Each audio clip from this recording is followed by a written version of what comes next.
Thank you for joining us this morning. My name is Jim Durkin, House Republican leader. I represent the 82nd District in the western suburbs of Chicago. After 3 months of hearings with dozens of independent groups and Illinois citizens providing hours of testimony, and just 1 week to go in this year's legislative session, the Democrats hit a new low by dumping their proposed maps at 7 p.m. last Friday evening. They did so to give the public, the advocacy groups, and the media, and most certainly the Republicans, zero opportunity to react. The initial maps were nothing less than a kindergartner's artwork.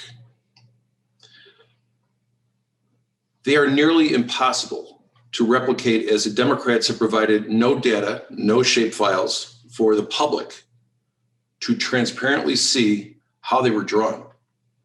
Make no mistake, these maps are drawn solely for the Democrats to maintain their political power in the state of Illinois. The Democrat Party, the party of transparency, won't even share the data which they used as the foundation for these maps to the public. They scheduled 4 public hearings this week, 2 of which are in the same day, in an attempt to ramrod these maps through the General Assembly before May 31st. What we've seen here today is the lowest of lows for the House Democrats, which quite frankly, I did not think was possible after Mike Madigan disappeared.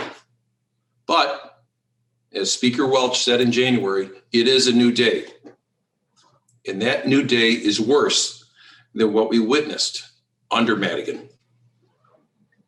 These maps are the perfect example of why the independent commission is the only answer to the crises.